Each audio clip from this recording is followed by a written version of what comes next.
sirve para, bueno, no están avanzados, todo sirve para, bueno, tener estrategias y, ¿por qué no?, para que le sirva para el día de mañana, no solamente para la tesis. Así que, bueno, seguramente se suma más gente, pero Esteban, gracias y te cedo la palabra. Me quedo un rato. Bueno, ¿cuánto piensan ustedes que tienen en el disco duro guardado de todo lo que deberían usar en su práctica asistencial o académica en el día? La verdad es que a todos nos pasa, a todos, independientemente de que uno lea absolutamente todo el día, la mayoría de las cosas nosotros desconocemos las respuestas y tenemos un bagaje de conocimientos que nos ayuda en nuestra práctica rutinaria, pero no necesariamente vamos a tener todas las respuestas, ni asistenciales ni académicas. Entonces esto hay que siempre tenerlo en cuenta y pensar de que uno no solo no sabe todo, sino que aparte el conocimiento es dinámico. Lo que sé hoy, dentro de 10 años, no va a ser lo mismo. Les voy a poner un ejemplo. En el New England Journal, hace más o menos unos 15 años, salió un trabajo específico. Vénganse para acá adelante, chicos. Vengan por acá. Salió un trabajo sobre el beneficio del uso de los beta bloqueantes en pacientes por infarto agudo de miocardio. ¿Sí? En ese momento se vendió esa idea como la panacea. Salió una revista de alto impacto, fue demostrado con números y, sin embargo, 10, 15 años después, estamos hablando de lo contrario. Hoy en día están proscriptos. ¿Por qué? Porque el paradigma cambió, después hicieron otros estudios y se demostró lo contrario. Entonces, ese es el tema, que uno encima les cambian las reglas del juego con el correr del tiempo. O sea que uno tendría que estar medianamente actualizado y hay que buscar la mejor manera porque yo no puedo estar leyendo paper todo el día. Bien, entonces el otro problema es este, cómo tomamos las decisiones médicas. ¿Sí? Entonces ustedes van a encontrar gente que las toma de diferente manera. Hay alguno que dice, si fuera mi abuelo yo haría esto. ¿Sí? Nos pasa a todos, si fuera mi mamá la interno. Otros dicen, yo creo, yo pienso, me parece, no necesariamente tienen algún aval de alguna evidencia. Y hay otros que te dicen, mira, esto depende de la idiosincrasia del lugar. Acá las cosas se hacen así. ¿Por qué? Porque sí. Porque el jefe dice que es así. Hace años se hacen así. ¿Y por qué las vamos a cambiar? Si funcionan bien. O por lo menos a nosotros nos va bien así. Esto lo han escuchado. 1000 veces lo han escuchado, ¿no? Entonces, no necesariamente eso es real. Y escuchar en un congreso no quiere decir que tenga el peso del mejor paper posible. Digo, ahora pongámoslo de una manera, que venga un experto a hablar a un congreso. Si uno hablara de una pirámide de evidencia médica, ¿qué nivel de evidencia tiene escuchar a un experto hablar de algo? Opinión de experto de todas las evidencias. ¿Está en lo más alto, lo mejor, o lo más bajo? Está en lo más bajo de todo. ¿Sí? Entonces, no necesariamente, si bien eso a veces coincide con la mejor evidencia disponible, no necesariamente lo sé.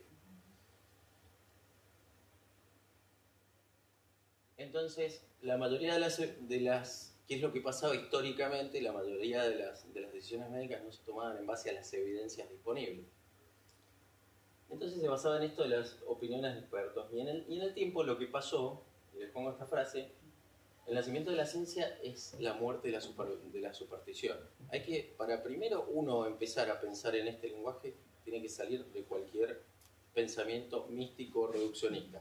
Lo que tiene que empezar a pensar es que hasta uno se puede estar equivocando todo el tiempo. ¿Sí?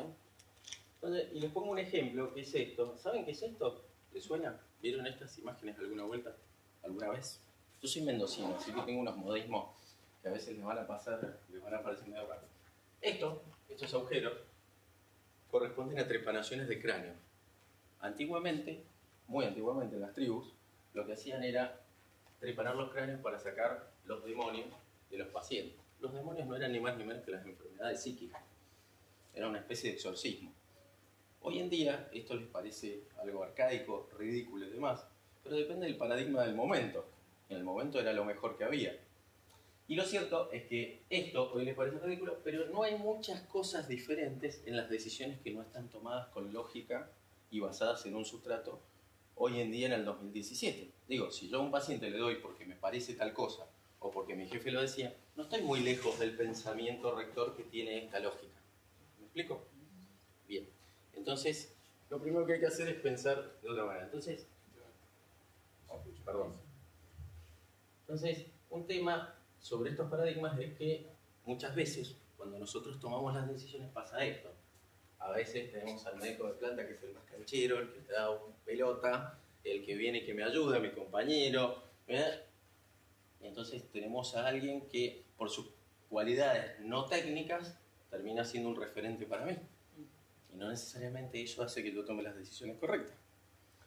Lo otro que puede pasar es que tenemos al chamán de la tribu, que puede ser el jefe, el que más experiencia tiene, o alguno que está hace muchos años ahí, que dice, mira, yo la verdad le pongo aloe vera a todo y todo anda bien. No lo sé, digo, capaz que el final común de la historia es que la aloe vera sirva. El problema de eso es que no hay ningún sustento para decir el por qué sirve.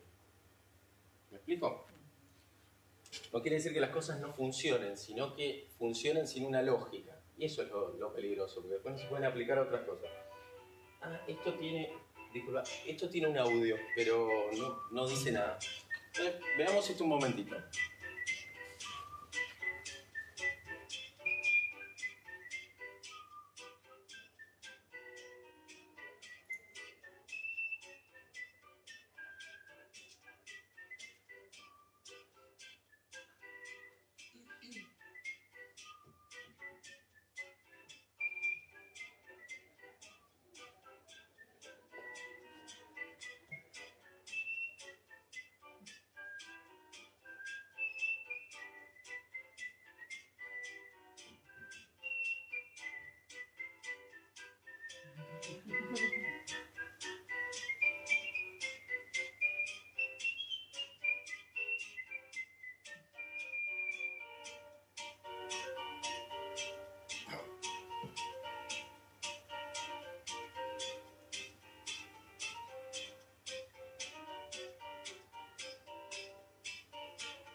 Bien, entonces, cuando yo hago un recambio de toda la población y algo se hace porque sí, terminamos con esto. Las cosas siempre se hicieron así. ¿Se dan cuenta? Entonces, ¿qué es lo que pasa con esto? Los paradigmas tienen que ser pasibles de ser cambiados. Y uno tiene que estar, digamos, a la altura de poder cambiarlo y flexibilizarse en ello. Si no, cae en esto, que vimos recién en el video de los monos. Entonces, en los últimos 20 años, más o menos 20, 30 años, hubo una serie de personas que dijeron, bueno, ¿qué hacemos con toda la evidencia que hay disponible para que sea fácil tomar las decisiones? ¿No? Entonces, lo primero que se pusieron a ver es, bueno, no solo hagamos de que la metodología de la investigación sea buena para que los papers sean buenos y cada vez podamos demostrar más, sino que aprendamos a analizar la bibliografía disponible. Digo, si yo hoy en día les doy un metaanálisis para que lo lean, o les doy un artículo randomizado controlado, ustedes muchas veces van a ver un montón de cuestiones técnicas y demás que no necesariamente es fácil analizarlas y poder dar un veredicto del trabajo. El trabajo es bueno, es malo, está bien hecho, la estadística está bien hecha, la selección de pacientes está bien hecha. Digo, entonces hubo mucha gente que se puso a pensar en esto, ¿sí? Y entre ellos, estos nombres quizá les suenen, pero este señor que es Cochrane es el de la biblioteca Cochrane, esta famosa donde se publican todos los metaanálisis y demás, y Arthur Cochrane empezó a ver cómo se hacían los metaanálisis, empezaron a ver esto de la lectura crítica, hasta que después un canadiense y un americano, que son Guyat y Sackett, dijeron, bueno, vamos a hacer una cosa, ¿por qué no definimos lineamientos de cómo se lee la bibliografía médica y empezamos a poner, digamos, herramientas en la gente para que puedan arrancar con esto? Esto es un poco como introducción de la parte de lo que es la medicina basada en evidencia y por qué usarla, porque realmente tiene una lógica importante para cualquiera. Yo soy cirujano y la realidad es que esto lo uso todo el tiempo, absolutamente todo el tiempo. Ya lo tengo incorporado, entonces ustedes dirán, bueno, es un embole aprender a leer un paper y demás, pero lo cierto es que con el tiempo esto sale totalmente automático. Yo ya no tengo que ponerme a pensar en las cosas que busco en un paper. ¿Sí? Estas son cosas que con el uso ya después vienen solas. Entonces, acá viene el tema. Uno empieza a usar esto, que es la medicina basada en la evidencia, basado en los 3 pilares grandes. ¿Sí? En lo que es la evidencia disponible, obviamente trata de amalgamarlo con la experiencia previa que uno tiene y aparte, obviamente, con el paciente, con los valores y las expectativas del enfermo. Que yo tenga la mejor solución posible no quiere decir que la pueda aplicar en todo el mundo. ¿Sí? No todos los pacientes van a recibir... A ver, si yo agarro a una señora, ¿sí?, que vive en el tercer cordón del conurbano, ¿no?, que tiene pocos medios de más, y yo vengo a darle una terapia que es fantástica, pero que cuesta más de lo que la señora tiene para comer el resto del mes, claramente no voy a tener una adherencia al tratamiento. Ustedes lo han visto miles de veces. Bien, entonces uno tiene que hacer un uso juicioso de esto, ¿no? Bien. Entonces, esto es un poco lo que decíamos. ¿Por qué buscar una buena bibliografía? ¿Por qué entenderla y usarla? Porque si no, uno es víctima de expertos equivocados, de expertos sobreexcitados. ¿Cuántas veces vinieron con uno que estaba como loco por usar alguna terapia porque agarró el último paper que encontró, el que no necesariamente estaba demostrado, y quería usarlo a lo que dé lugar al tratamiento o al estudio diagnóstico? Obviamente porque nosotros somos víctimas todo el tiempo de lo que es la industria. La industria está todo el tiempo... A ver, la industria tiene un juego en el cual tiene que más o menos estar acorde a las leyes y a las regulaciones, pero el final común de la industria es tener un buen outcome, un éxito industrial en ventas y demás. ¿Sí? Entonces, por más de que tengan códigos de ética, de que tengan lineamientos, lo que buscan ellos es otra cosa. Y es totalmente diferente de lo que busca uno como profesional. Entonces uno tiene que estar atento a estas cosas. Y obviamente uno cuando maneja esto, lo que gana es alguna autonomía para solucionar líos que otros no pueden solucionar. Porque uno lo que empieza a tener es como una cajita de herramientas a donde poder buscar respuestas a preguntas nuevas. Nosotros, por eso les decía, como no tenemos todos los conocimientos integrados en el disco duro siempre, lo que tenemos que tener son mecanismos para poder buscar esas respuestas todo el tiempo. Y por eso es importante aprender a buscar y aprender a leer la bibliografía científica. Obviamente con esto vamos a ayudar a los pacientes y con esto obviamente vamos a entender, conocer más y con una mayor efectividad para atender a cualquiera de los pacientes. Bien, entonces la pregunta es, cuando yo busco información, ¿sí? Mírame a mí, no mires la pantalla porque vas a tener la respuesta. Te hago una pregunta. Cuando vos buscas información, ¿sí?, ¿sobre qué tópicos te parece que podrías buscar? ¿Cómo es tu nombre? Lorena. Lore, toma, arranque, contame. ¿Sobre qué podrías buscar vos cosas en la bibliografía científica? ¿Te parece que podrías buscar un artículo sobre etiología de una enfermedad? Sí, eso. De hecho, lo buscamos en los libros de texto muchas veces. Pero también podríamos buscarlo en la biblioteca.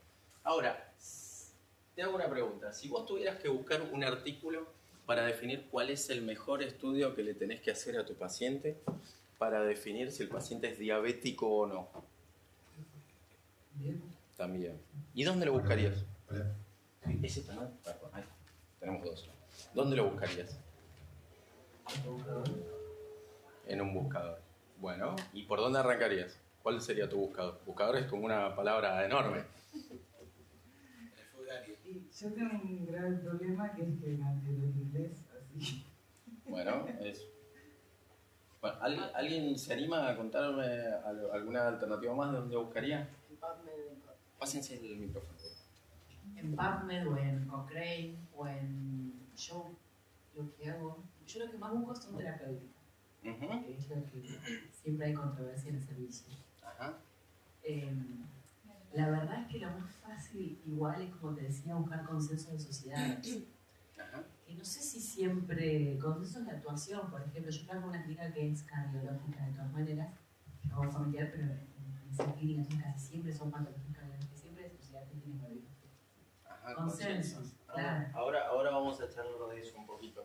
Que no sé si es lo mejor, pero es como más práctico, porque no sé usar lo otro. Bien.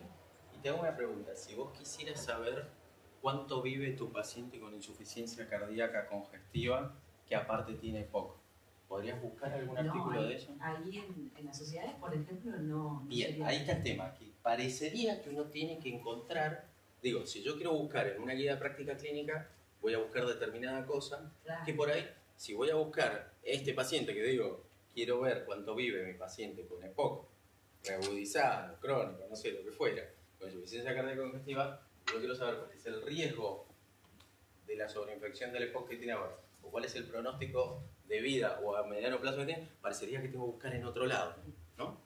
Pero son cosas que tendría que buscar. E incluso si yo dijera, ¿qué tal vive un paciente con EPOC reagudizado que es dependiente de oxígeno? ¿La pasa bien? ¿La pasa mal? Bueno, hoy en día hay papers de todo. Por ejemplo, yo tengo diseños que son para saber cuál es la calidad de vida de ese enfermo y tengo diseños que son para saber cuánto le cuesta al sistema de salud en determinados lugares el costo-efectividad de tratar esa enfermedad. Muchas veces, si yo soy gestor, por ejemplo, vos el día que seas la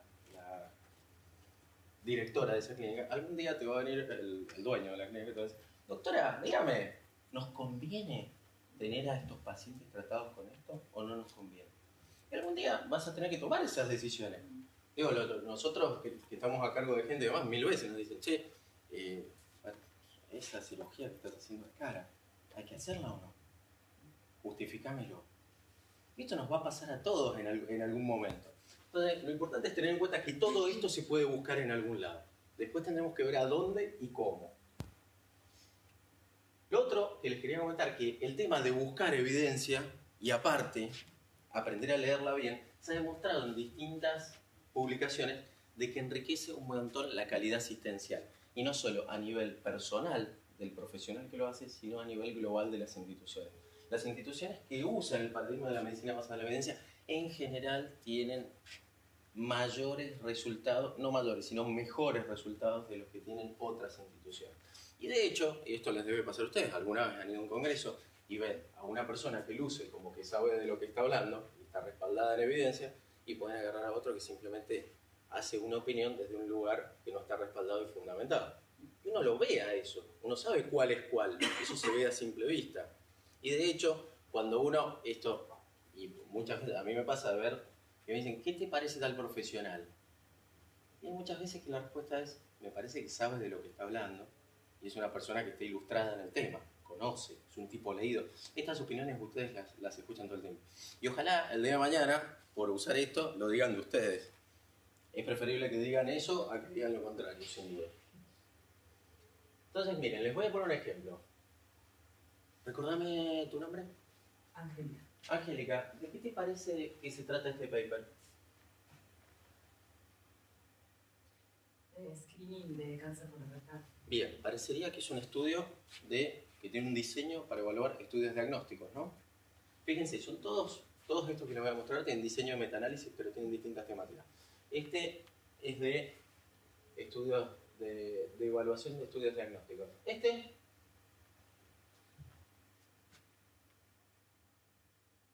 es acerca de una técnica que no entiendo bien. lo que te dice, incremento de la recurrencia y reducción de la sobrevida en los pacientes después de una dehiscencia anastomótica, o sea, que se abrió una sutura después de una cirugía del colon.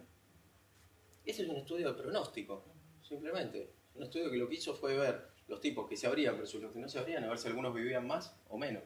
Digo que puede ser una pregunta que puedo tener yo, por ejemplo. Digo, che, ¿esto impacta sobre la sobrevida de los pacientes, sí o no? Y fíjense que esto no lo podría tener una guía de práctica clínica. Sería difícil de que yo llegue sin saber cómo buscar esto en el PubMed. Por ahí, hasta sería más fácil que pusieran en el Google cuánto vive un paciente. Probablemente sea más fácil llegar a la respuesta de ahí. Y este otro... Sí, pero en el Google te salen cosas... Ahora llegamos ahí. ¿Y este, Angélica?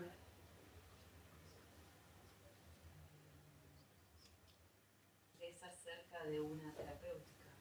Va. Exactamente. Esta es una evaluación de un estudio terapéutico. Lo que están poniendo en tela de juicio es la resección endoscópica.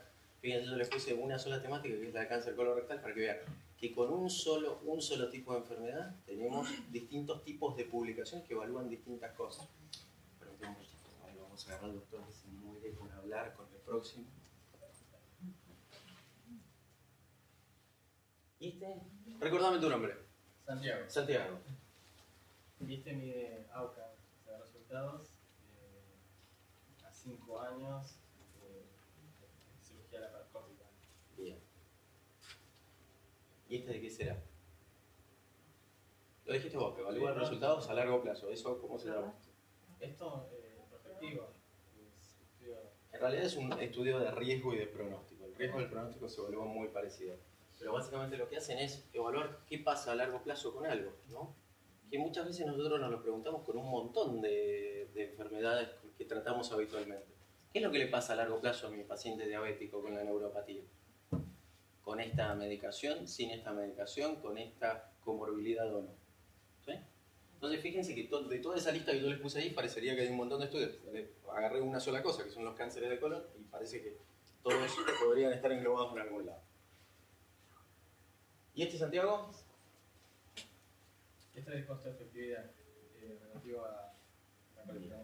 Bueno, fíjense, esto está, o sea, hay revistas donde yo puedo buscar a ver si realmente es más barato operar un tipo de una manera o de otra o darle una medicación a la otra. Hay gente que se pone a evaluar costos en dinero y ver cuánto esto impacta en una institución y cuánto impacta directamente en el gasto asistencial y médico y en el paciente. ¿Sí? Esto está disponible.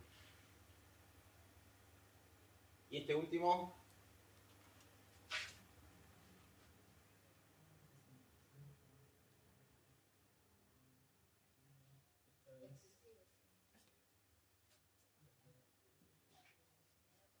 Un cualitativo. ¿qué dice ahí? Calidad. Calidad de vida. Fíjense, esto es uno de los últimos tópicos que decimos. Hay estudios que miden a ver cómo es el pasar de un paciente que tiene una enfermedad con un determinado tratamiento. ¿Sí? Esto hoy en día es muy importante. ¿Por qué? Porque cada vez hay más cultura del buen morir y de acompañar al paciente y de la seguridad del paciente. ¿Sí? Entonces cada vez es más importante esto y cada vez más instituciones van a decir, doctor, nosotros sabemos que el paciente está enfermo, pero queremos que la pase lo mejor posible. Y si se va a morir, acompañémoslo a que se muera lo mejor posible. Así que démosle el tratamiento que sea más costo efectivo para que el tipo la pase lo mejor posible. ¿Sí? Esto pasa en muchos lugares y cada vez es más lo que se exige. Entonces, bueno, parecería ser que tenemos un montón de cosas para buscar, ¿sí? Y esa cajita de herramientas no es tan cajita, es una caja enorme. Y ahora hay que saber qué hacemos cuando la abrimos, y que no se transforme en una caja de Pandora, sino que realmente veamos a ver de que esa caja de herramientas es muy fácil de utilizar, pero que uno se asusta, ¿no? Pues te lo dan y te asustas, no sabes qué hacer. Entonces lo primero a tener en cuenta es que todo esto es el armamentario que ustedes pueden usar. Tienen estudios que tienen una altísima calidad de evidencia metodológica, que en general es altísima la dificultad para leerlos, o eso es lo que piensan, esa es la fantasía que tenemos todos. Y después hay distintos diseños que son cada vez más pobres, hasta llegar a esto, que era lo que decía, que es la opinión de expertos. Muchas veces yo les digo de que hay una diferencia grande en lo que es el review con lo que es la revisión sistemática. Ustedes habrán visto, alguna vez les debe haber pasado que dicen, tengo un review de lo último que salió sobre tal cosa, mírenlo. Y cuando uno ve un review, fíjense que el review tiene un solo autor, casi siempre. Tiene dos autores. ¿Qué es el review? Es el doctor Catalano, que es con el que yo aprendí medicina basada en la evidencia, que es uno de los referentes acá en la Argentina de esto, decía que el review era un paciente, un médico que por ahí llegaba que es un referente del tema, y se sentaba con unos cuantos papers, y se sentaba con una copa a la noche a escribir, y se ponía a hacer un extracto de eso, y armaba algo no muy distinto a lo que era un capítulo de un libro. ¿Sí? Entonces uno directamente armaba una revisión del tema y la publicaba. Muchas veces se las publicaban a esa gente porque eran referentes en el tema y los editores de la revista realmente les servía de que estuviera eso publicado. Lo que no digo que esté mal, pero digo, no necesariamente eso tiene un nivel de evidencia alto. ¿Por qué? Porque puede haber seleccionado unos papers que no necesariamente sean papers de alta calidad. Porque tienen su subjetividad. Digo, lo que él piensa no necesariamente es la verdad médica, es la verdad de una persona. ¿Sí? Entonces por eso les digo, ojo con esto. Y sin embargo, cuando tengo una revisión sistemática, vienen 2 o 3 tipos que se sientan, agarran todos los papers que están publicados, lo hacen una búsqueda de la cual les salen todos los papers que hay sobre el tema, se sientan, se ponen a revisarlos, arman tablas, usan un software para eso, y recién después de 6 meses publican una revisión sistemática, ¿sí? Con un montón más de metodología. Entonces, ojo con eso, porque entre un systematic review y un review hay una diferencia abismal. Y después en el medio tienen todas las otras alternativas de estudios prospectivos, retrospectivos, aleatorios o no. Entonces, bueno, de todo esto, vamos a arrancar con lo que más le interesa a Julio que se lleven de acá, que me parece buenísimo, es cómo buscamos. Entonces ahora le voy a volver a agarrar a Santiago, que lo tengo de recontrapunto, y le pregunto a Santiago, si yo te digo que vos busques algo, veo, ¿a qué te dedicas primordialmente? ¿Cuál es tu mayor cantidad de pacientes que atendés? Son pacientes de tercera edad, Ajá, ámbito ambulatorio ajá. y la mayoría demanda espontánea. Bien, perfecto. Entonces yo te agarro, tenés una viejita de 75, no es tan viejita, lo vamos a subir un poco más. 88 años, que viene con un pie diabético, con una úlcera crónica, y vos querés saber cuál es la mejor terapéutica que le podés ofrecer a esa señora en esa edad, ¿no? Sí.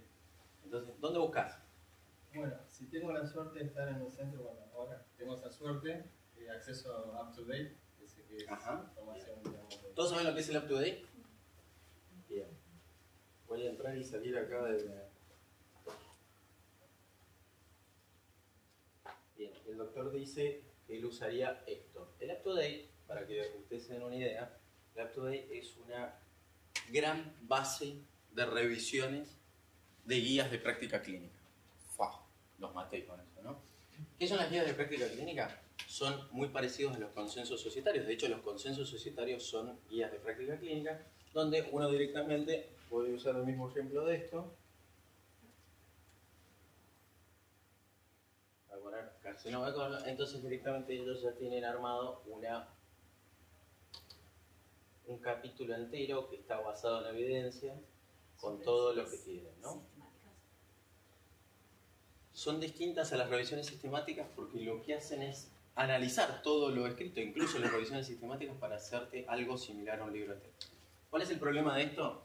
Que si bien esto es fantástico, esto no lo tiene todo el mundo. Entonces, yo la otra opción. ¿Qué hay que abonar por Sí, institución o Sí, es pago. exactamente, pago por institución, por Particular persona. también, pero es carísimo. Entonces, vamos a hacer una cosa. Lo maté a Santiago y le digo, te eché de ahí, no laburás más ahí, no hay más up to date. Entonces le voy a decir a Santiago, ¿qué hacemos? Ahí tenés la computadora, decime qué hacer. Bueno, realmente yo tengo dos opciones. Para mí lo más rápido, si bien abarca, digamos, tengo mucho abarca y después tengo que ir filtrando montones, es el Google Académico. Ajá, bien. Sé que ahí apunto a ciertas bases bibliográficas y a sitios académicos como universidades. O sea, me saca todo lo demás que trae Google. Ya es como un gran filtro que tengo con el Google Académico. Bueno. El problema es que tengo información de más porque también puede traer tesis, tesinas, un montón de cosas que por ahí no tienen, digamos, el sustento suficiente como para tomar alguna decisión en información. Bien, entonces van saliendo cosas que son interesantes. Santiago me dice, no buscaría en un Google común, que es un avance enorme, buscaría en un Google más específico. ¿Qué es lo que hace el Google académico? Lo que hace es algo interesante, que es que usa una serie de algoritmos donde busca en lugares determinados donde ya tiene un refinamiento de publicaciones. Sin embargo, yo te pregunto, ¿el Google académico es específico para la medicina? No, para nada. Si vos fueras un biólogo molecular, o si fueras un veterinario, o si fueras un ingeniero agrónomo, ¿te serviría esto?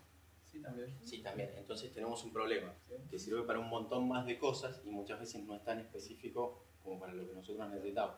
Entonces, te puedo ayudar, como puede tener un problema de que buscan una gran bolsa de datos donde quizá te pierdas alguna información puntual. Entonces, si yo te dijera, che, esto quizá te puede servir, pero podemos buscar alguna solución que quizás sea un poquito más ortodoxa para lo que queremos buscar nosotros. ¿Qué plan B tenés al Google Académico? Bueno, Pamela directamente. Bien, entonces Utilizando. Santiago no está nada inducido por mi discurso, entonces llegamos acá. Entonces, Igual está perfecto. Digamos, si cada uno tiene sus opciones, por ahí está la más famosa. Lo importante es que hay muchas cosas que están bien, que cada uno por ahí va a probar con lo que más cómodo se sienta, pero si vos tenés el up-to-date, te felicito y seguramente lo que saque de ahí va a ser de alta calidad. El Google Académico probablemente también.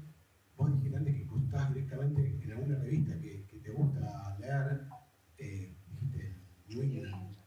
Yo, por ejemplo, consulto mucho en la American Academy of Family Physician, que es una revista que también es muy amena para la lectura, tiene un inglés muy sencillo, tiene gráficos, tablas, y a veces estoy tan seguro que lo que voy a buscar lo voy a encontrar que hago el atajo y voy a esa revista directamente porque sé que va a estar bueno lo que...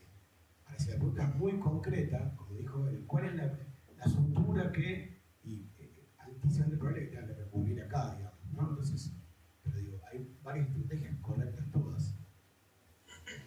Excelente. Bien, entonces llegamos acá. ¿Y acá qué hacemos? Santiago. Acá lo que hago es tirar un par de palabras claves. Ajá. En este caso, no recuerdo me habías dicho, pulsera era en inglés. Básicamente, puedo poner en inglés. Sí, sí, porque en realidad la mayoría de las publicaciones de los trabajos indexados acá están en inglés, pero también hay algo en español. Bien. Por ejemplo, podríamos poner esto, ¿no? Sí. Ah, y mira, y dice acá, mira, está buenísimo porque dice que vos tenés nada más que 420.800 papers. Sí, sí. ¿Me los preparás para el atenismo de mañana? Bueno. Ahí enseguida voy a meter otra palabra ya para empezar a achicarlo. Ah, ¿y cómo la metemos? Directamente, o sea, puedo poner la prueba booleana AND, o si no, directamente... A la mierda, este venía más afilado. No, ya tuvimos una charla muy breve, fue, me acuerdo, en pediatría. Charlaron un poquito. Bien, Claro. entonces, vamos por acá. Volvemos un ratito acá, está perfecto. Ya lo vamos a agotar a Santiago un poco más. Bien, entonces...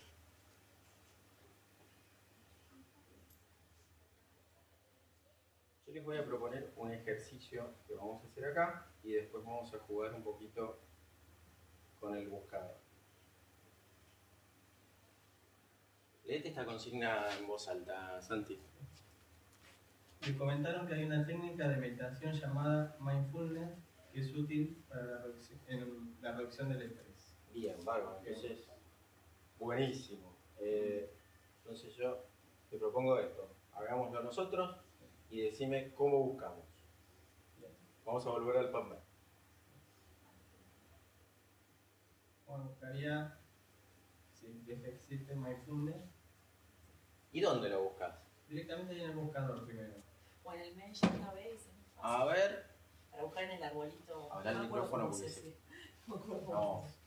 Hay una parte en el PubMed, que creo que es en esa solapita que podemos buscar en la Mesh Database, claro, que es como un listado de las palabras clave que están más habitualmente, no sé bien qué, no sé si son las que están más habitualmente o las que aparecen, y me acuerdo que hay una manera de abrir dentro de un subtema un arbolito con todos los temas. Vamos a ver si es cierto. Entonces, nos dice la doctora.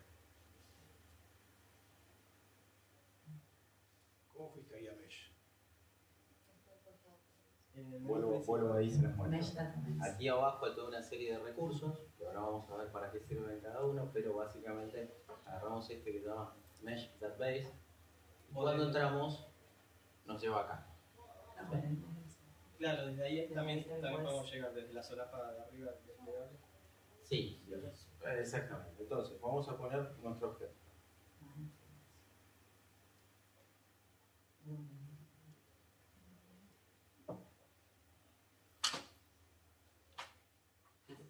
¿Sabes que me corta la mitad? Bueno, háganse de cuenta que está la parte que me corta.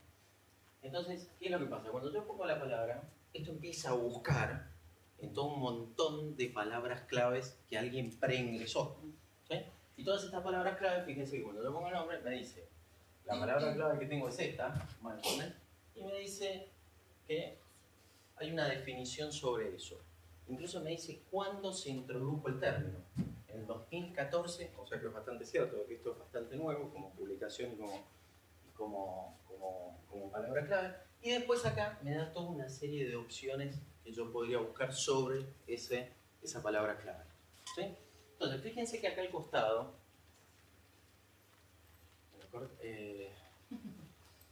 me corta la mitad de la pantalla, no.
No, pero ahí está. Ahí entró por lo menos esta parte. Vamos a ver. Pues necesitaba esta parte para liberar. Está bien. Si no, está bien, pero ahí anda. Ya estamos. Bien, entonces fíjense, cuando yo elijo este término, acá al lado aparece esto que dice, tengo una caja de búsqueda. ¿Sí? Entonces fíjense que acá me dice incluir este término en esta caja de búsqueda. Pero ¿dónde le pongo?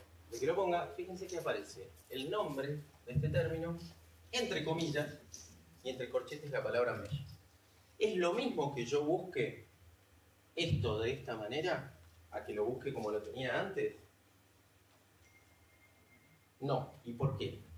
El que yo ponga entre comillas quiere decir que solamente voy a buscar lo que está entre comillas. O sea que si yo pusiera otra palabra al lado, esto buscaría otra cosa. ¿Por qué? Lo primero que hay que entender es que los buscadores son buscadores que no son asociativos, no asocian como asociamos nosotros las ideas. Estos son buscadores que son totalmente lógicos. Directamente lo que yo pongo lo buscas ahí. Entonces yo le pongo un término, lo que entiende la computadora es que tengo que buscar eso en la bolsa. Si le pongo el otro al lado, va a buscar ese término y el otro en la bolsa por defecto. No va a entender que yo quería asociar esos dos. ¿Sí? Entonces yo le tengo que decir a la máquina cómo hacerlo. Entonces, una de las maneras de acotar el problema es, si yo pongo esto entre comillas, justamente lo que va a pasar es que me va a buscar solo eso que está entre comillas y no lo va a mezclar con lo que está al lado. Y lo otro es que cuando le pongo los corchetes y le pongo el mesh, y eso también yo lo podría escribir directamente en el buscador arriba, lo que va a hacer es buscar en la base de datos del mesh y lo que va a hacer es asociarlo con este término que tiene esa definición. O sea que es mucho más específico lo que estoy buscando. Entonces fíjense que cuando yo le digo que lo ponga en la caja de búsqueda y le pongo acá abajo buscar en PubMed, lo que va a hacer es llevarme, va a poner lo mismo que yo podría haber escrito arriba y me va a decir, mira, con esa palabra clave yo encuentro 1287 vectores. Hagamos la prueba de qué pasaría si yo esto le saco todo.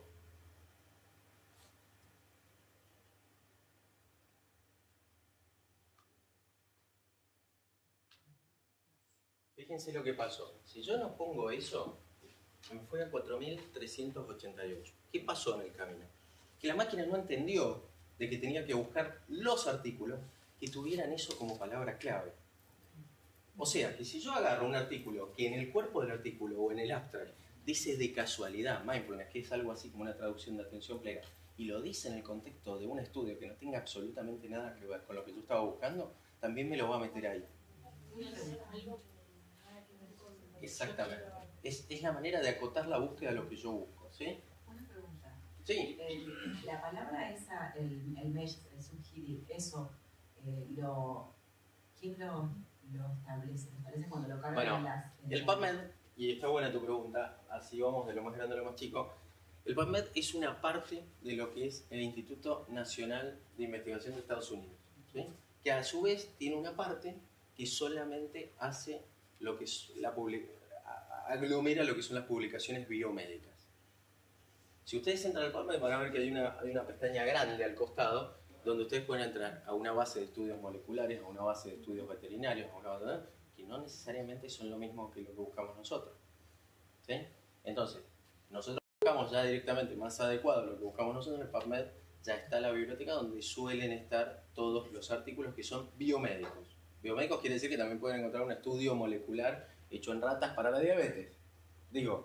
Y pueden encontrar también un montón de estudios que sean estudios más elaborados que se parezcan a los que ustedes quieran. Volviendo al ejemplo que pusimos, nosotros decimos, buscamos esto acá. Entonces yo digo ahora, che, pero a ver, ¿de qué se trataba la consigna? Tenía que buscar esto para... Producción del estrés. Ah, mira, ¿y cómo hago para vincular esa idea, esa segunda idea con esta? Agrego la otra palabra clave. ¿Y cuál sería? O poner estrés directamente o...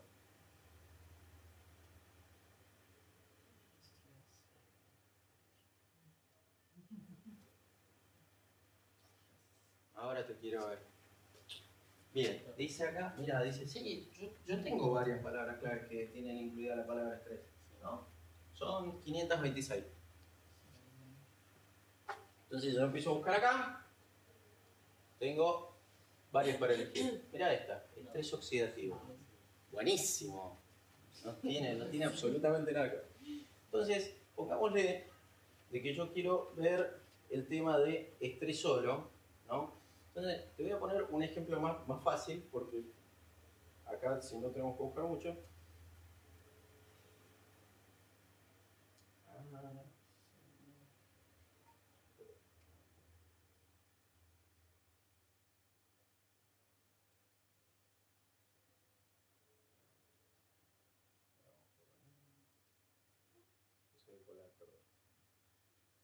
Lo voy a cambiar y voy a buscar depresión. Fíjense que mientras yo hice todos estos garabatos, nunca se alteró lo que ya hice en la caja de búsqueda. Eso ya me lo guardó.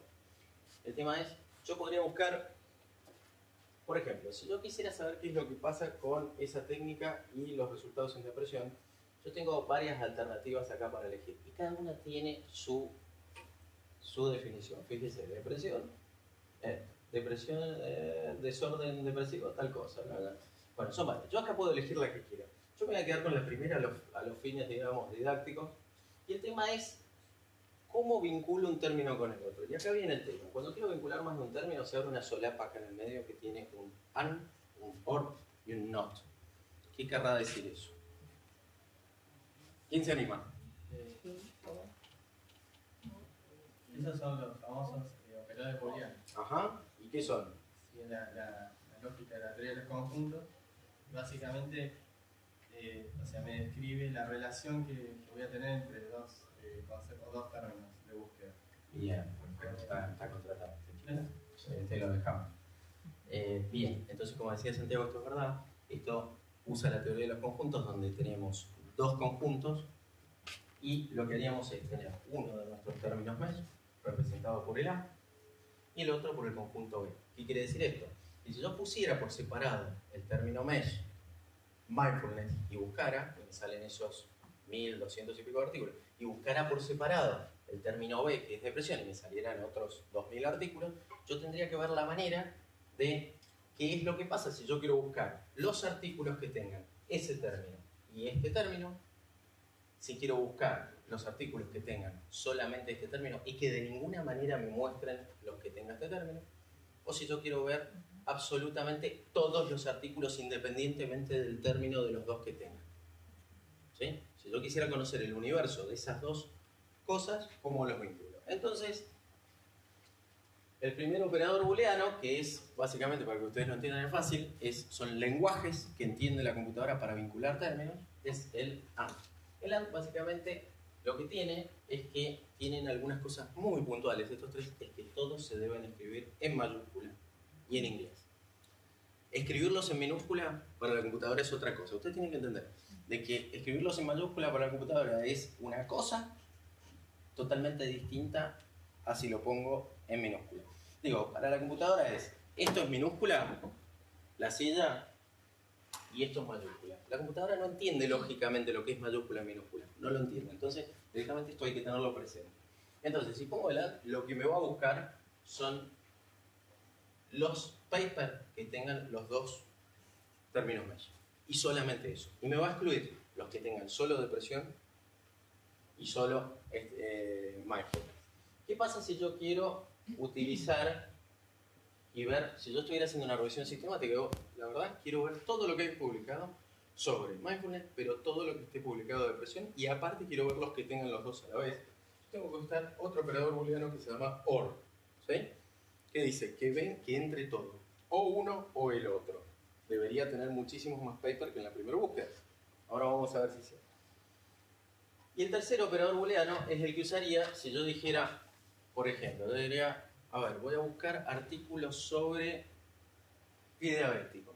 Y todos los artículos de pie diabético, hay mil que hablan de neuropatía asociada. Entonces, ¿sabes qué? Yo no quiero hablar de neuropatía, lo único que quiero buscar son los pacientes, porque estoy buscando las úlceras y las otras complicaciones, pero me podría ver artículos que tienen publicaciones de neuropatía. Entonces, directamente, si el término B fuera neuropatía, y yo uso el término NOT, directamente va a sacar todo lo relacionado a neuropatía y los que tengan que ver con neuropatía de pie diabético. Me voy a quedar solamente con lo que estoy buscando. Es una manera de excluir partes de la búsqueda. Entonces, si volvemos a nuestro ejemplo, nosotros decimos, a ver, si yo quisiera buscar los que vinculan el mindfulness con la depresión en este caso, ¿sí? Yo lo que haría es buscar el operador AND, ¿no? En teoría, si nosotros fuéramos más o menos coherentes con lo que les acabo de decir, fíjense que cuando yo lo pongo, me pone AND y después me pone depresión, mesh. Me toma los dos términos. Entonces ahora sí, yo me voy a buscar al PubMed y me va a decir que de estos artículos me está mostrando 20 de 187 que tienen los dos términos mesh. Esto solamente es búsqueda, no quiere decir que los papers necesariamente se muevan. Tienen esas palabras claves. Las palabras claves son como la vidriera para la búsqueda. Después hay que entrar al negocio y ver si la pilcha me sirve, esto es lo que les quiero decir. Pero por lo menos para encontrarla es la manera. Entonces, si es verdad lo que yo les digo, si pusiera yo acá, si yo quisiera buscar todo el universo de uno, excluyendo absolutamente el otro, ¿cuál es el que usábamos? El NOT. Fíjense que de 187 artículos,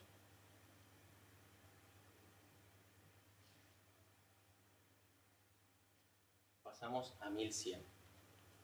Esto sería bastante lógico, debería ser un número mayor que todos los que excluí por buscar solamente los que tenían esa única asociación. Bien, y si ahora yo digo, bueno, vamos a hacer una cosa, ahora quiero ver todo lo que hay escrito de estos dos temas en general, porque estoy haciendo una revisión de los dos temas y quiero ver no solo los que están en común, sino los otros, ¿qué usaría? OR, perfecto. Entonces, este número debería ser más grande que 1100, en teoría, ¿verdad? Y ahí me salieron 95.000 artículos. Esto depende, obviamente, de los términos que use. Claramente la depresión es algo muchísimo más estudiado que el mindfulness, entonces es bastante lógico que se agreguen 90.000 artículos de estudio de la depresión. O sea que acá vamos a tener que empezar a jugar con otras maneras de limitar la búsqueda. Entonces vamos a volver a la primera, que es nuestra opción. Vamos a usar el AND. Fíjense que yo lo puedo editar ahí arriba o lo puedo hacer con el mesh. Entonces volvemos a nuestros 187 artículos. ¿Sí? Entonces, de estos 187 artículos, lo primero que quiero que vean es que yo hice algo distinto a lo que van a hacer ustedes, que ya está hecho. Es que acá, esto está logueado con mi nombre. ¿Sí? Tengan en cuenta que el PubMed a uno le permite hacer un login gratuito, una registración gratuita, que tiene muchos beneficios. ¿Por qué? Porque entre esas cosas nos permite guardar un montón de cosas, e incluso guardar nuestras estrategias de búsqueda en una historial. O sea que si yo tengo que volver otro día a buscar cómo busqué, ni siquiera les digo los resultados de la búsqueda, sino el cómo busqué, el PubMed me los guarda. Incluso nos permite guardar alertas que son, les pongo un ejemplo, yo por ejemplo a mí me gusta estar al día en lo que es cáncer de recto. Yo lo que tengo es guardado una estrategia de búsqueda que una vez por mes a mí me tira todo lo nuevo que se publicó en el PubMed. Con una palabra clave que es, en este caso, rectal cancer. ¿Sí? Entonces todos los meses me dice, con esa palabra clave se publicó todo esto. Entonces yo por lo menos veo a ver si hay algo que me interese leer. No quiere decir que todo el mundo tenga que leer todo. Tengan en cuenta que para estar uno al día en un solo tema, se estima que hay que leer entre 20 y 30 artículos por día. Si yo fuera especialista en lupus y quisiera ver todo lo que hay publicado en lupus por día, seguramente yo tendría que leer entre 20 y 30 artículos por día. Eso es inviable. Entonces, por eso justamente uno tiene que tener una estrategia de dónde buscar, porque seguramente todos ellos tienen algo en común y hay que buscar el mejor paper para leer y estar al día. ¿Sí? Entonces, fíjense que aparte de esto de loguearse, que lo pueden hacer ustedes, aquí al costado, que está un poquito cortado, yo tengo una serie de filtros. Acá hay una serie de filtros, ¿no? ¿Y estos filtros qué es lo que tienen? Lo que me van a decir a mí es, si ustedes se fijan aquí al costado, tiene el tipo de estudio. El tipo de estudio, cuando yo pongo acá Customize, lo que hace es decirme todas las variedades de estudios que yo podría poner. Entonces, yo le pregunto ahora a Santiago, de nuevo, que no va a querer venir más después de este tormento, es ¿qué tipo de estudio buscarías vos para esa consigna? Vos querés saber si esto sirve o no sirve. ¿Qué estudio buscarías? ¿Te serviría que yo te pusiera un estudio randomizado, controlado, o no sé? ¿Qué tipo de estudio buscarías? Buscaría, bueno, un flyer y buscaría también agregaría el kit de estudios comparativos, agregaría alguna revisión sistemática también. Ajá. Si vos quisieras saber a ciencia cierta cuál es el mejor diseño posible para demostrar algo, ¿cuál era el que estaba en la punta de la pirámide? La revisión sistemática. Arrancamos por ahí, entonces. Sí. Bueno, buenísimo. Entonces, vos decís, bueno, yo para mañana quiero saber esto, voy a buscar acá. Entonces me voy a ir directamente acá para que me muestre. Fíjense que está bien separado lo que es review de revisión sistemática. Son dos cosas completamente distintas, por suerte. Entonces, cuando yo le pongo eso, directamente me pone acá, me agrega el filtro, yo lo toco. Entonces ahora me dice, mira, si tocas ese filtro, ahora nada más te quedas con 16. 16 es un número bastante lógico para que yo pueda leer los abstracts y elegir ahora, ¿no? O sea, yo con 16 puedo decir, bueno, de estos 16 elijo 1 o 2 y con esto me quedo, ¿no? Entonces, fíjense, ahora, no necesariamente, fíjense, este dice Mindfulness, intervenciones basadas en Mindfulness en epilepsia. Buenísimo, pero no tiene nada que ver con lo que yo estaba buscando. Este es uno de los problemas que pueden tener, que es que como la computadora busca lógicamente esas cosas que están en la vidriera y dice, este cataloga para lo que me pediste, no necesariamente quiere decir que eso me sirva. O sea que acá es a donde yo tengo que empezar a leer críticamente. Entonces dice, perdón, mala mía. Dice, el segundo dice una para evaluación perinatal, el otro dice metaanálisis de los beneficios del reducción psicológica antifunction breast cancer, en cáncer de mama. Después tenemos otro que es para reducción del estrés familiar. Esto no sé qué quiere decir, disculpen. Bien, acá hay uno que dice perinatal también. Fíjense, acá dice terapias no farmacológicas para la depresión, revisión sistemática. Podría andar para lo que yo busco. ¿Se dan cuenta? Acá hay uno para dolor crónico que tampoco nos serviría para lo nuestro. Bien, se dan cuenta que cuando uno busca ya entre 16 es bastante más lógica la búsqueda. Y acá vamos a agarrar que más o menos nos pareció que puede llegar a servir.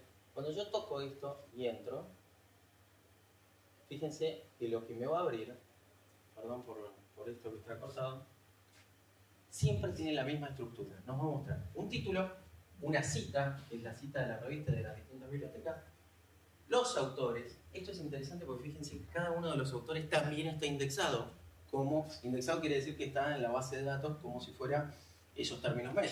Entonces, si yo agarro acá y quiero saber quién será esta Ambiró, yo toco y directamente me va a llevar al registro de este investigador y ves que te pone como autor, entonces directamente te lleva acá, te muestra el paper y después te va a dar una cita, que esto podés entrar por el link a la cita de esta para ver qué es todo lo que tiene publicado. No sé por qué esta no me está llevando. Bueno, fíjense que acá agrega un corchete que es el de autor. O sea, tiene maneras de comunicarse a sí mismo al PubMed sobre lo que yo hago.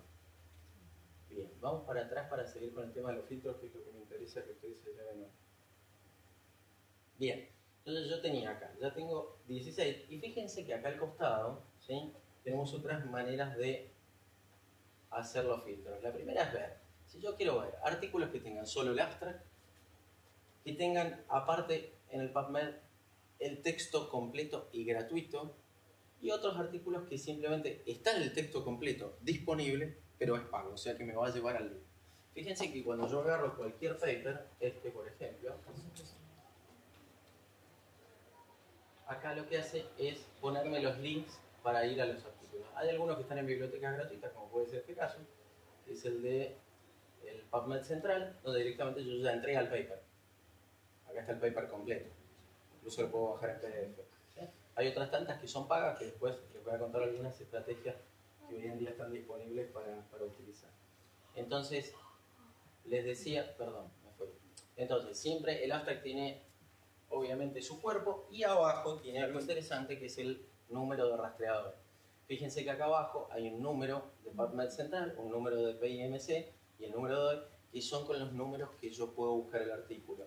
Dicho de otra manera, si yo quisiera que alguien llegara a este artículo, fíjense que yo copio esto, lo pongo directamente en la caja de búsqueda, y el PubMed ya sabe que me tiene que llevar ahí. ¿Se dan cuenta? Es otra etiqueta que le pone en la vidriera. El código barras este es eso, ¿sí? O sea que si esto se lo pasan por WhatsApp a alguien, lo puede abrir, ¿sí? Bien, entonces, volviendo a donde estábamos recién, fíjense que, vamos a volver a nuestro ejemplo, acá al costado, aparte, tenemos otros filtros, entre los cuales hay uno que es interesante, que es este, está medio cortado, pero acá dice 10 años, 5 años o el rango que usted quiera para poner. Tengan en cuenta, volviendo al ejemplo de que el New England cambió en 20 años lo que había que hacer con los beta bloqueantes y el infarto agudo miocardio, tengan en cuenta que eso va a ir cambiando. Entonces siempre está bueno tener en cuenta de que uno tiene que filtrar por lo menos a los artículos de los últimos 10 años o 5 años. ¿Por qué? Porque lo anterior probablemente ya tenga un sesgo de cambio de paradigma. Entonces, fíjense, si yo pongo acá, por ejemplo, en los últimos 5 años, lo que va a hacer acá es decirme, en los últimos 5 años también tenés 16. ¿Pero por qué? Porque justamente el término que yo tengo acá estaba acuñado, ¿se acuerdan?, en el 2014. O sea que es ilógico que yo buscara otra cosa. Sin embargo, fíjense, si yo solamente agarro el término depresión y me dice que tiene en el término mes de solamente depresión 1300 y pico de artículos y le saco este filtro de 5 años, fíjense que me salta a 1000 y pico de artículos más. ¿Se dan cuenta? Pero porque el término está hace mucho más tiempo que está acuñado en la base de datos de PubMed. ¿Se entiende esto? Bien, y por último, acá esto sí es interesante para tenerlo en cuenta cuando uno busca. Fíjense que tiene para filtrar entre trabajos hechos en humanos o en animales. No sé, muchas veces hay muchos trabajos que por el título sugieren que están hechos en humanos y no están hechos en humanos. Son trabajos experimentales. Entonces siempre para nosotros que hacemos más actividad asistencial, salvo alguno que esté haciendo alguna investigación básica con algo, siempre les recomiendo filtrar esto en humanos, ¿sí? Fíjense, siguiendo la lógica de depresión, si yo agarro este trabajo y le pongo que me busque nada más los artículos hechos en humanos, seguramente hay algún trabajo hecho de depresión en ratones y por eso me cambio el número de publicación, ¿sí? ¿Vamos bien hasta acá? Bien, entonces, otra cosa, saliendo de lo que es, volviendo a lo que es la lógica del PubMed, es tener en cuenta algunas 2 o 3 herramientas más muy cortitas que quiero que se lleven de acá. Es esta, que es la del Clinical Queries. El Clinical Queries, ¿qué es? Básicamente es un filtro prearmado que a mí me da una idea, más o menos, de cuánto está investigado el tema. ¿Qué quiere decir esto? Fíjense, cuando yo tengo acá, me abre una caja de búsqueda y me dice, lo que vos pongas acá, yo te lo voy a dividir en lo que son estudios clínicos, revisiones sistemáticas y trabajos que son de investigación básica y genética.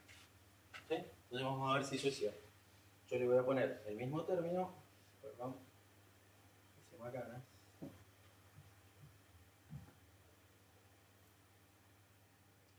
Vamos, les voy a poner cualquier término porque no.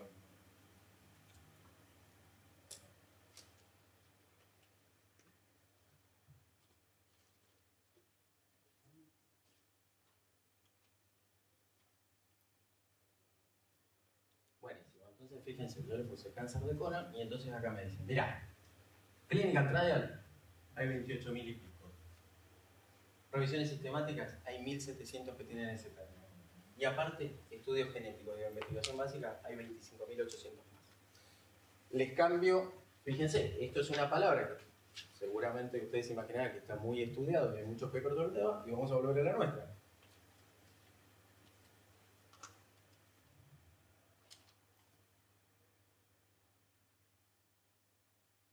Debería ser bastante más pobre. Y es verdad. Entonces me dice, mira, de todos los artículos que hay que incluyen esa palabra, ¿sí? Tenés 1.500 que son de estudios clínicos, 385 que son de revisiones sistemáticas y 16 que son de estudios genéticos. Ahora, ¿se acuerdan lo que habíamos dicho de los términos MESH? ¿Esto está puesto como término MESH o no? Bien, entonces esto opera de la misma manera. Entonces, si yo tengo que hacer, lo voy a abrir en otra pestañita para que lo toque.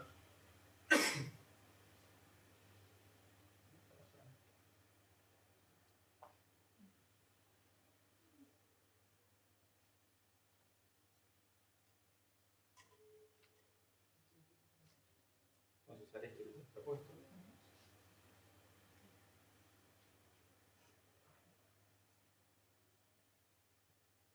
Fíjense, les muestro esto que yo tengo copiado.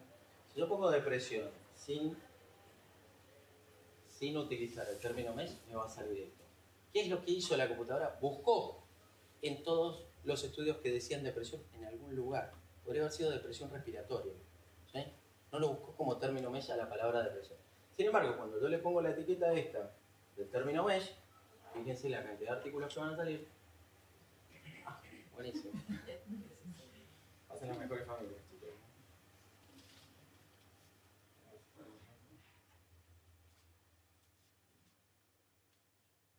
Son muchísimos menos artículos, ¿se dan cuenta? Con respecto a la primera búsqueda que hice de depresión. Entonces, yo ya sé que estos artículos son todos por lo menos de salud mental. Los otros no. Y acá tengo alguna idea de cuánto se estudió el tema. Obviamente es un tema que está recontra estudiado, ¿sí? Podemos buscar algunos términos bastante más nuevos y van a ver que los números empiezan a caer. Pero lo bueno que tiene es que si yo quisiera saber, che, si yo fuera un investigador que trabaja para un laboratorio que investiga fármacos de depresión, a mí me interesan esto, no me interesan eso. Si yo fuera un tipo que trabaja en asistencialismo y quiere saber qué es lo que ha investigado de esto, me voy a buscar acá, en esta columna. Y si lo que quiero hacer es hacer investigación clínica desde el centro donde estoy, probando fármacos y demás, es allá. ¿Se dan cuenta? A mí me permite saber dónde estoy parado. Bien, entonces ahora les voy a comentar algunas cosas más que yo les sugiero para hacer las búsquedas, que son interesantes. Y vamos a caer... acá. Esto es Cochrane. Cochrane tiene la misma lógica de búsqueda, pero con bastantes menos filtros que el PubMed. Si ustedes fueran a buscar algo aquí a Cochrane, lo que tienen que buscar son específicamente revisiones sistemáticas, que es el fuerte de esta biblioteca. O sea, si ustedes están buscando revisiones sistemáticas, hay que ir acá. ¿Sí? Tiene un buscador que es bastante sencillo, directamente uno busca y le larga las respuestas. Y también puede utilizar los 3 lenguajes booleanos estos que aplican exactamente igual. Como uno lo que hace es buscar de manera más sencilla, este es un buscador que a mí me gusta mucho, que es el TripDatabase. Yo, esto no hace falta que anoten nada porque después les mandamos por mail todo, ¿eh? Así que no se preocupen. Este buscador lo que tiene de bueno es que si yo busco un término, vamos a seguir con el mismo que teníamos, este buscador, ¿qué es lo que hace? Cuando busca, me hace ya directamente un precatálogo acá al costado de lo que encontró. Fíjense, este buscador no solamente me muestra acá uno por uno los papers, sino que fíjense que me pone la pirámide al costado. ¿Se acuerdan de esa pirámide que buscábamos? Entonces uno más o menos tiene idea de qué es lo que está mirando. Si eso está abajo, arriba. Entonces, este debe estar bueno, ¿eh? es una revisión sistemática. Pero aparte lo que me dice al costado, me dice, che, mirá, fíjate, de todos los que te busqué, guías de práctica clínica, tenés estas. Después tenés artículos que son de regulación, esto. Clínica trial, esto. Todo ya lo tienes precatalogado y es un filtro. Entonces digo, este buscador está bueno, está buenísimo. Está buenísimo porque por lo menos es sencillo, es fácil de utilizar. Esto busca exactamente igual o por lo menos con muy pocas diferencias. Si ustedes buscan el mismo término que buscaron en PubMed, lo busca casi igual y les va a arrojar casi los mismos artículos. Es una diferencia de interfase nada más y está muy bueno para tener. Lo otro bueno que tiene es que tiene obviamente una búsqueda avanzada donde yo puedo poner por tipo de paciente que estoy buscando, perdón, ahí está. Esto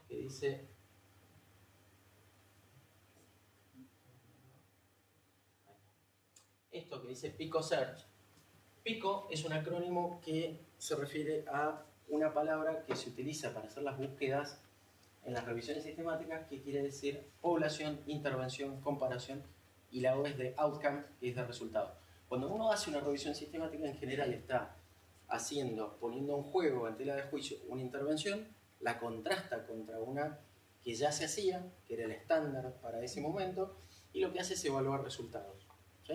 Entonces acá, si yo quisiera ver el uso de tal insulina versus tal otra insulina o una bomba continua, lo que fuera, en mi paciente, que es un paciente geriátrico, y quiero evaluar la sobrevida a largo plazo o las chances que tenga de hacer una crisis glucémica, yo directamente podría poner acá.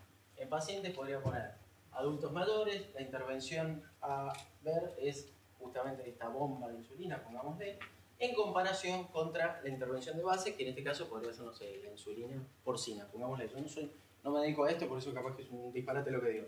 Pero podría poner dos intervenciones a comparar y acá podría poner qué es lo que yo quiero comparar. Acá les pone ejemplo, podría ser la reducción de la mortalidad, si los pacientes tienen menos complicaciones o lo que sea. Entonces me permite acotar muchísimo más la búsqueda a la respuesta que estoy buscando. ¿Sí? Tiene eso de bueno y para los que lean o busquen revisiones sistemáticas, esto es muy bien. Bien, vamos ahora a... Quiero entrar en la última parte. Santiago nos decía de yo busco...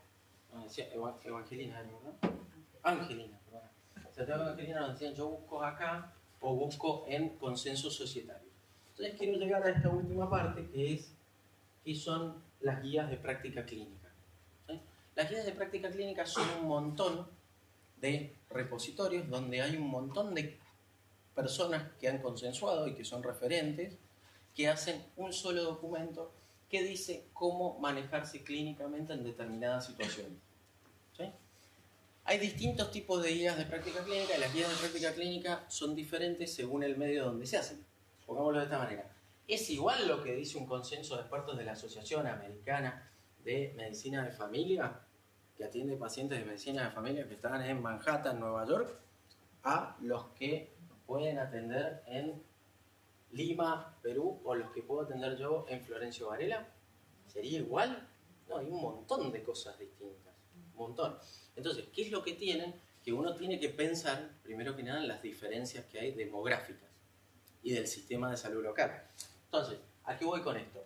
¿Es lo mismo un sistema de salud que se financia a sí mismo versus un sistema de salud que esté totalmente financiado, tercerizado por medicina prepaga o privada? No es lo mismo. Y claramente algunos van a hacer gestos diferentes porque, obviamente, si yo pago los medicamentos del sistema de salud, voy a querer yo pagar los menores costos. No necesariamente eso pasa con otros sistemas de salud que son híbridos o que son más privados.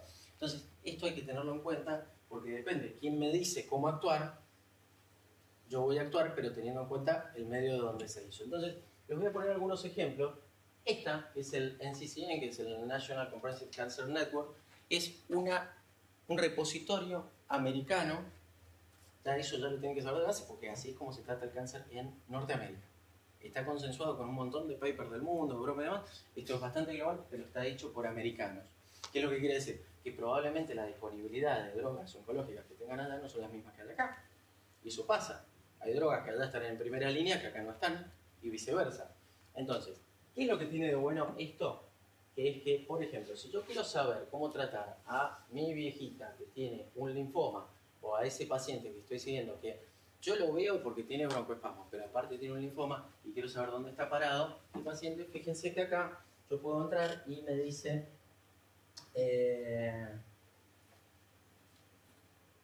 perdón, ¿qué toqué acá?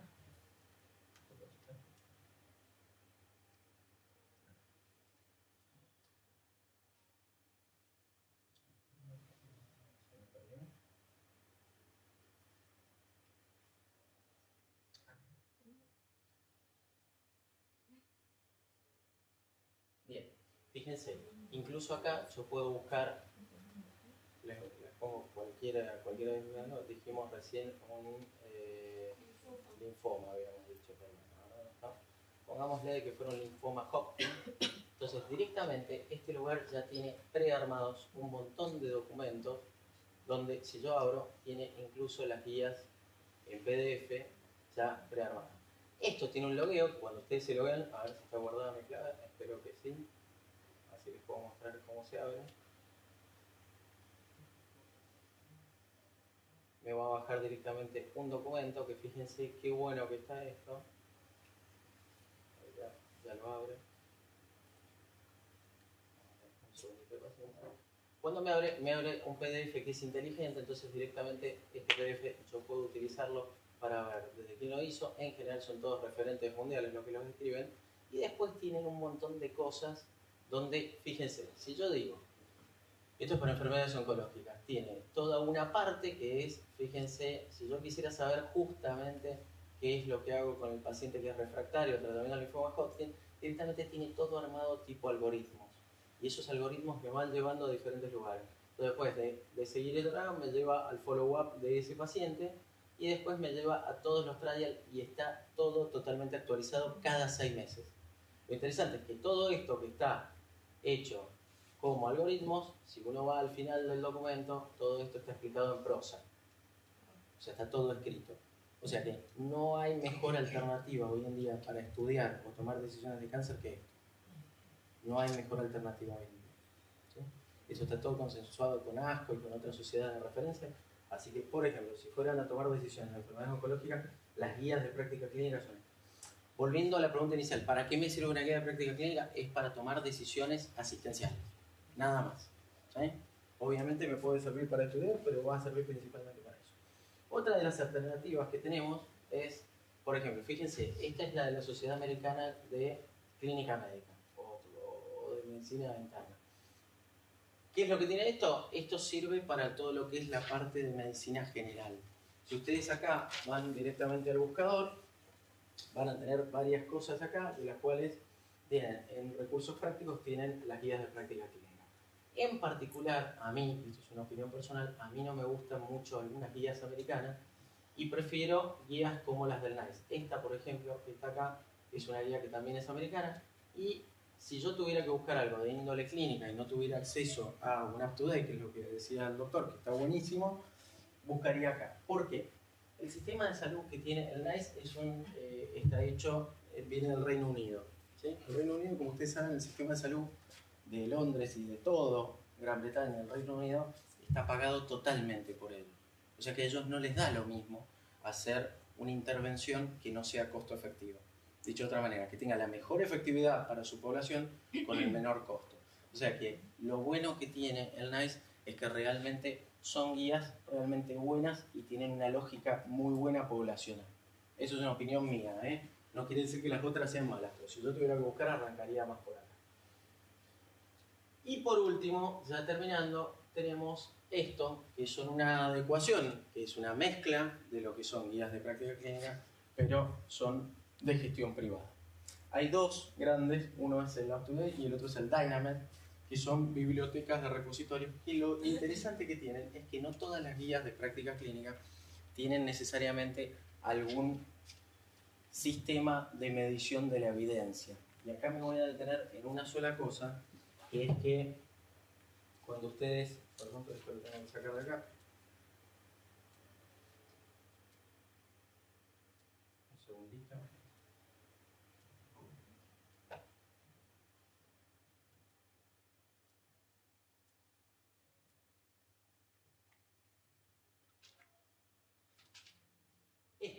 está acá, voy a tratar de dar un poquito de zoom, es lo que se llama el grade. El grade, ¿qué es el grade? El grade es una manera de estratificar. Muchas veces ustedes deben haber escuchado a alguien que decía, esto es evidencia 1A, esto es evidencia 1B o es evidencia clase C. ¿Qué querrá decir eso? Decían ustedes. Bueno, con el tiempo los sistemas de graduación del nivel de evidencia fueron cambiando, porque antes solamente se quedaban con lo que es la medición de la evidencia según la metodología científica. Entonces después vino el grupo de Gallat, que es uno de estos señores que les mostré la foto al principio, y dijo, ¿saben qué? Deberíamos buscar un sistema de graduación que fuera un poquito mejor y que tome en cuenta, a ver, qué es lo que pasa con el paciente, o sea, ver realmente cómo llega a hacer un consenso de lo que es la mejor evidencia en cuanto a lo técnico de la investigación y ver qué es lo que pasa con el paciente. Y en base a eso, subir la apuesta y decir si eso es una recomendación fuerte o débil. O sea, yo le tengo que decir al tipo que lo lee, con un código, que sea 1A, B o C o lo que fuera, si es recomendable o no recomendable que yo haga esa intervención. Tiene que ser simple. Entonces los tipos dijeron, bueno, hagamos una cosa. Dividamos. De acá para abajo, lo que son recomendaciones débiles y de acá para arriba, lo que son recomendaciones fuertes. Así de simple lo dijeron.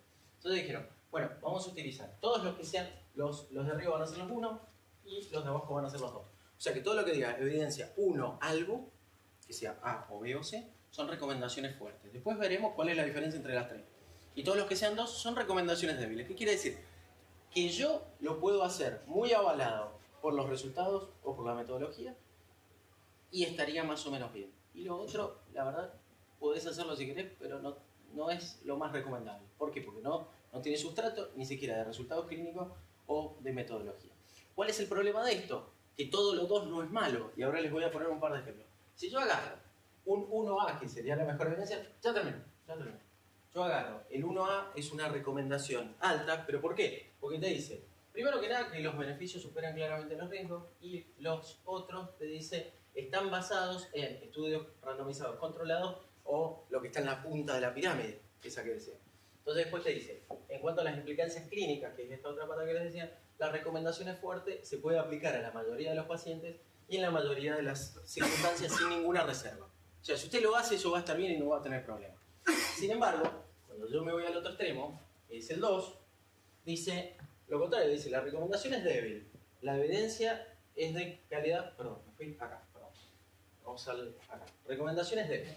Te dice, los beneficios estrechamente son equilibrados con los riesgos y las cargas. O sea, que es débil, pero no tan débil. Fíjense el último ejemplo, que es el 2C, te dice, mirá, la recomendación es bajísima. La verdad que la mayoría de los estudios que dan son de mala calidad. ¿Sí? Son estudios observacionales, series de casos, y te dice, la recomendación es muy débil. Otras alternativas pueden ser igual de razonables. O sea que, hacelo si querés. ¿Sí? Entonces, ¿qué es lo que hicieron? Pusieron un sistema fácil. Que eso es lo que tienen este tipo de guías. Están todas basadas en el sistema GRADE. Y te lo aclaran. O sea que todo lo que... Y lo piola que tienen sobre el final, y ya terminando, es que al final de toda esa prosa tienen todo un orden lógico que uno puede buscar, tienen un resumen de recomendaciones clínicas. O sea que si uno se va al final de todo lo que dice en la capital, te dice, resumen, esto es lo que tenés que hacer en tu práctica clínica. Y también para el paciente. Hay una parte que es... Tiene una parte que es de información para el paciente. Sí, exactamente. ¿Qué pasa con este inglés? Tiene un montón. Bueno, el inglés, la realidad es que hoy en día todo lo que sea bibliografía... El paciente tampoco le va a hacer... yo porque a veces imprimo el igual eso en breve va a estar en castellano, digamos. Hay ya de lo que son los capítulos del UpToDate, hay un montón que están ya en castellano. Y justamente el otro día estuvimos con la gente de UpToDate que estaba haciendo la implementación en el sanatorio y nos decían que el próximo paso de ellos es hacer la traducción de la información de pacientes. Así que eso se va a venir en breve. Eso te quería preguntar. Sí. En general, en todas las páginas que uno busca, esto, o sea, el 90% está en inglés. Sí. Si hay una forma de pasarlo en castellano. A ver, formas de pasarlo al castellano hay. Lo que sí hay que tener en cuenta es que el idioma, digamos, cosmopolita de lo que es la investigación y la publicación es el inglés. Entonces, la realidad es que siempre es más fácil aprender inglés que buscarle un artefacto para aprender inglés. Hoy en día tenés un montón de traductores online y demás que te pueden dar una mano. El inglés técnico es realmente fácil, aunque sea para leer. Entonces, si vos me preguntás qué es lo que te recomendaría yo, es más fácil aprender un inglés técnico muy básico, aunque vos no lo hables y demás, que buscarle variantes. ¿Por qué? Porque a medida de que vos bajás, o sea, le cambiás el idioma a la publicación, en general lo que haces es perder nivel de evidencia. Entonces, si vos me preguntás qué es lo recomendable es que leas en inglés. Hoy en día, en 2017, quizás mañana, pero que hoy en día hay traductores que directamente le hablas un aparatito y le sale en el otro idioma al otro. Digo, no sé qué va a pasar mañana. Hoy el paradigma es este, el idioma de la publicación es el inglés. Entonces, si vos buscas en español, seguramente tenés publicaciones de mucho más baja calidad. De hecho, las revistas que indexan en español, que indexan incluso en chino, en otros, tienen mucha menos relevancia que las revistas que indexan en inglés. Entonces, ahí tenés un tema. Bueno, ¿preguntas? ¿No? Pobre Santiago, ya está, lo dejé acá. Bueno, chicos, muchísimas gracias. Si tienen alguna pregunta además, nosotros les vamos a mandar después por correo la presentación y los links de las páginas. Así que, bueno, no habiendo preguntas, les agradezco mucho que hayan estado por acá.